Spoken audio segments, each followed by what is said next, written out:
माता को, अपने बहन को चिता में जिंदा जलाइए। अगर आप सच्चे हिंदूवादी हैं, अगर हिंदू राष्ट्र बनाना है, हिंदू धर्म को बचाना है, तो अपने ऐसे बहनों को जिंदा जलाने का काम करिए। तब इस देश को हिंदू राष्ट्र बनाने का सपना देखिए, तब हिंदू धर्म बचाने की बात करिए। तथागत गौतम बुद्ध ने मानवतावादी धर्म दिया। इस मानवतावादी धर्म को स्थापित करने में हजारों महापुरुषों ने अपना बलिदान कर दिया, चाहे उसमें कबीरदास हो, संत रविदास हो, पेरियार लाल सिंह यादव हो, बाबू जगदेव प्रसाद कुशवाहा हो, राम स्वरूप शर्मा है, यह सभी बहुजन समाज के हैं।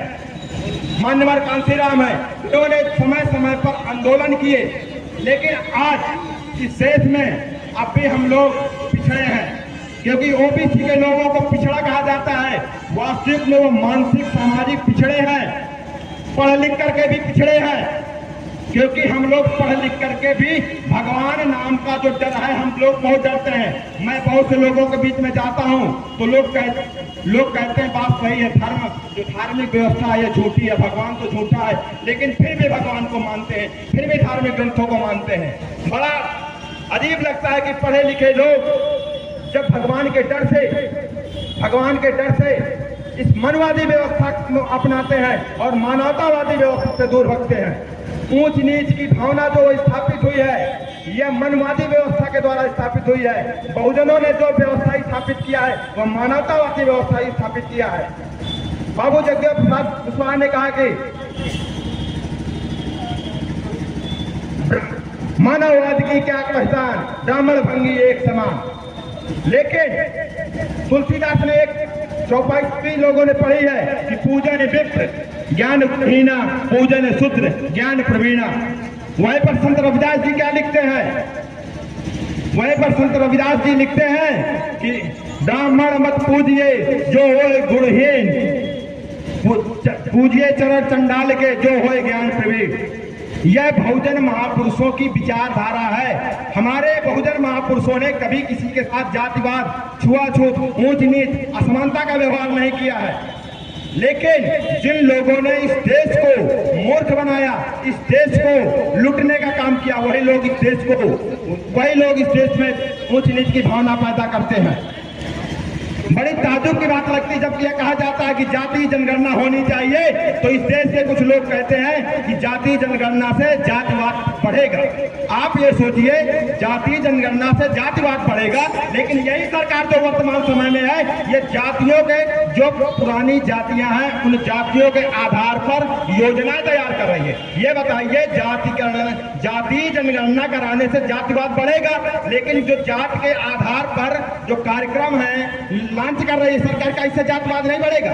प्रजापति के लिए योजना तैयार कर रही है सरकार, विश्वकर्मा समाज के लिए योजना दे रही है। यह हमारे देश को मूर्ख बनाने का काम किया जा रहा है, और इस देश को मूर्ख बनाने में जितना वो लोग अपनी ताकत से काम कर रहे हैं, ओबीसी का मैं कहता हूँ महत्वपूर्ण योगदान।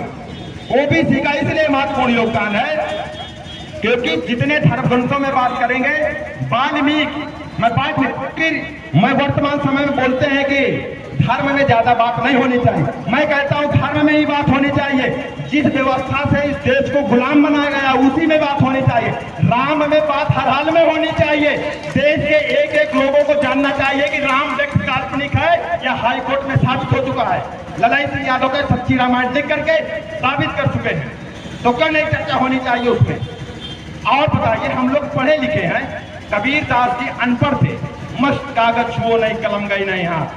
और पढ़े लिखे लोग अनपढ़ व्यक्ति पर पीएचडी करते हैं, पढ़ाई लिख करके करते हैं। और कबीरदास जी उस समय क्या कह रहे हैं? एक राम दशरथ का बेटा, एक राम घट घट में लेटा, एक राम है सकल पसारा, एक राम है सब ऊंचे न्यारा। मतलब वो एक राम की बात नहीं कर रहे हैं, चार पांच राम के विषय में वो प्रकाश डाल रहे हैं। इसका मतलब है कि इस देश में एक राम नहीं, 4-5 राम है। तो साथियों, ओबीसी के लोगों को ये बौद्धिक विचारधारा में, अम्बेडकरवादी विचारधारा में आना अति आवश्यक है, क्योंकि इस देश में जितना घोटाला साहित्य का हुआ है, उससे ज्यादा किसी चीज का घोटाला नहीं हुआ है। इस देश में सामाजिक व्यवस्था 99% झूठी बातों पर टिकी हुई है और ये झूठी बातें तभी साबित होंगी जब हम इनको गांव घर में पढ़ लिख करके हर एक व्यक्ति को जागरूक करने का काम करेंगे। जब ऐसे कार्यक्रम होते हैं तो बहुत से लोग ये सोचते हैं कि हमारा व्यक्तिगत काम है। आज के वर्तमान समय में हर व्यक्ति के पास काम है, कोई फ्री नहीं है। लेकिन और इस कार्यक्रम के मुख्य अतिथि इलाहाबाद हाईकोर्ट के वरिष्ठ अधिवक्ता माननीय हृदय लाल मौर्य जी आ चुके हैं। उनका बहुत बहुत हार्दिक स्वागत अभिनंदन है। तो साथियों, इस कार्यक्रम के मुख्य अतिथि आ चुके हैं, उनका भी आप वक्तव्य सुनेंगे। तो मैं यह बताना चाह रहा हूं कि हमको जो ये मिशन चल रहा है, हमको इस मिशन को वैसे ही काम करने की जरूरत है जैसे वो कुछ लोग इस देश में कहते हैं इस देश को हिंदू राष्ट्र बनाना है, तो उसी रफ्तार से हमको काम करना है, इस देश को बौद्ध राष्ट्र बनाना है। क्योंकि यह बौद्ध राष्ट्र था और भविष्य में भी एक सपना होना चाहिए कि यह बौद्ध राष्ट्र रहेगा। क्योंकि इस देश में कोई भी संपत्ति है, उस संपत्ति का जो मेन मालिक होता है, उस संपत्ति का मालिक वही होना चाहिए जो उसका वास्तविक मालिक है। यह भारत देश बौद्ध नगरी था और भविष्य में भी बौद्ध नगरी होना चाहिए। यह मेरी सभी लोगों से अपील है और इस सपना पूर्ण करने के लिए हमको जितना मेहनत किया जा सके उतना मेहनत करने की जरूरत है। तो साथियों,